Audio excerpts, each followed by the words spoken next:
সাংগঠনিক সম্পাদক শ্রী রিপন সাধুকে দু একটি কথা বলার জন্য সংক্ষিপ্ত দুঃখিত নড়িয়া উপজেলা পূজা উদযাপন পরিষদের বর্তমানে সদস্য সচিব রিপন সাধু।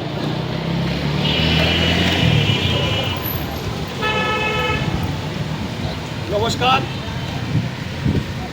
পুরুষোত্তম মহাবতার ভগবান শ্রী রামচন্দ্রের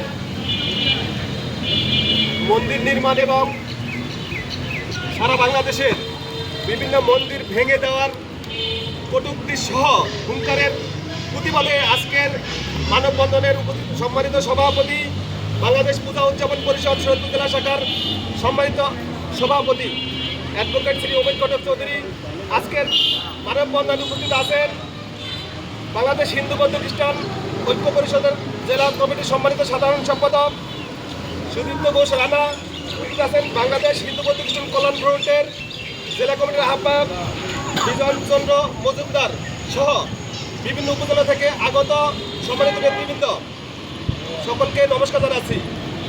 1971 সালে আমরা একটি রক্তিম অধ্যায়ের শেষে একটি দেশ পেয়েছি, একটি পতাকা পেয়েছি।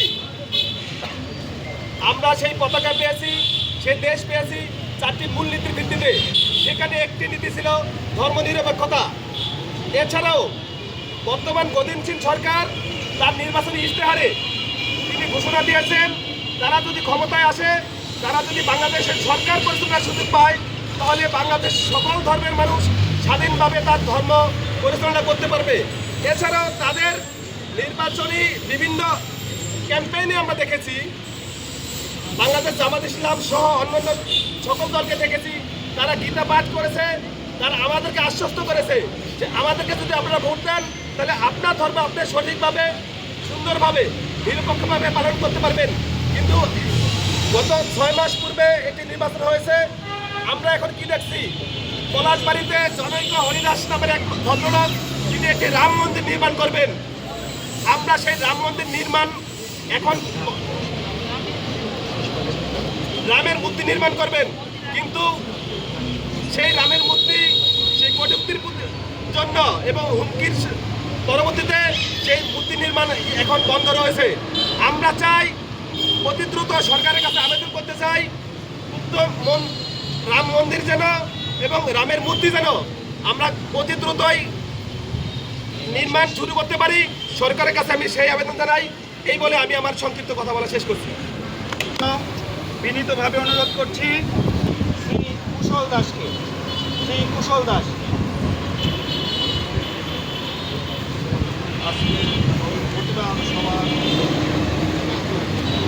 সভার মানববন্ধন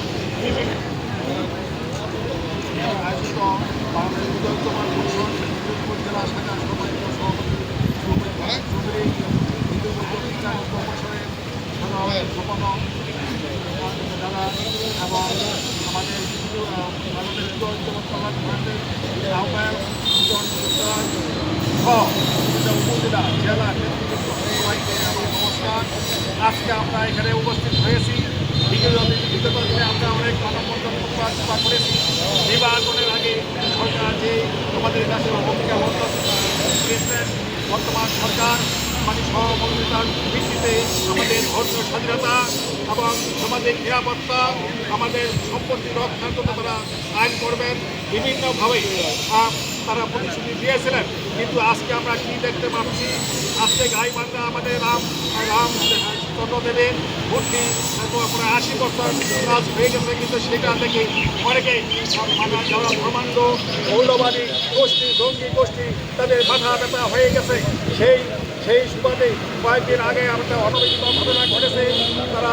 তারা আমাদের ব্যানার দিয়ে রামচন্দ্র দেবের ব্যানারে জুতা নিক্ষেপ, অপমানজনক কথাবার্তা বলেছেন এবং আমাদের বিভিন্ন মূর্তি ভাঙার জন্য তারা সরাসরি তারা প্রকাশ্যে ঘোষণা দেন। এর প্রতিবাদে আজকে আমরা এখানে সমাবেত হয়েছি। ভাইয়েরা, এই দেশ আমাদের, আমরা সনাতনী, এই সম্পত্তি আমাদের এই বাংলাদেশ আমাদের তারা কথায় কথায় মাঝে মাঝে আমরা দেখি যে কিছু হইলেই তারা নির্বাচনের আগে বা পরে সেই কথাগুলি তারা প্রকাশ্যে বলে বেড়ায় ভারত যাওয়ার জন্য। কিন্তু আমরা কেন এটা সেটা করবো? আজকে আমরা ধর্মীয় স্বাধীনতা চাই, আমরা সব কিছু আমরা একটু হরণ করার জন্য তারা প্রস্তুত থাকে। কিন্তু বর্তমান সরকার আমাদেরকে সেই অঙ্গীকারপত্র নিয়ে আমাদের সরকার গঠন করেছে। আমরা সনাতনীরা অধিকাংশই বাংলাদেশ স্বাধীনতার পক্ষে শক্তিকে বাংলাদেশ এই বর্তমান সরকারকে আমরা ভোট দিয়ে নির্বাচিত করেছি। সেই জন্য আমরা এই বর্তমান সরকারকে আমরা তাদের কাছে আমরা অনুরোধ জানাবো, এই মৌলবাদী জঙ্গিবাদের যেন বিচার হয় প্রকাশ্যে, তারা যেন আর মাথা ধরা না দিয়ে করতে পারে। সেই জন্য আপনাদের কাছে অনুরোধ করি তাদের শাস্তিমূলক ব্যবস্থা করার জন্য, এবং আমাদের যাতে নির্বিঘ্নে ধর্মীয় প্রতিষ্ঠান পূজা পার্বণ করতে পারি সেই সরকারের কাছে আমরা আবেদন জানাচ্ছি। এবং আরও জানাচ্ছি, আমরা চাকরি বিভিন্ন ক্ষেত্রে বিভিন্ন জায়গায় স্কুল বিভিন্নভাবে তাদের সংখ্যালঘুদেরকে বিভিন্নভাবে ষড়যন্ত্রমূলকভাবে চাকরি থেকে তাকে বরখাস্ত করতেছেন, এটা আমরা দেখতেছি। সেটা আপনাদের দৃষ্টি আকর্ষণ করছি সরকারের কাছে। এই বলে আমি সবাই সর্বাঙ্গীন কামনা করে আমার বক্তব্য শেষ করছি।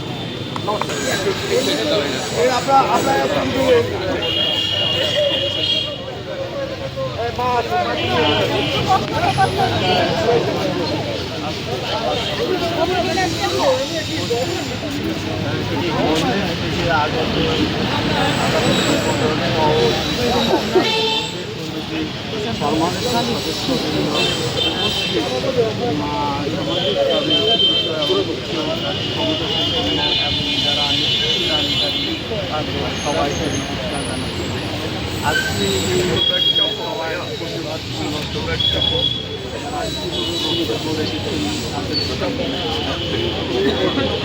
ধন্যবাদ।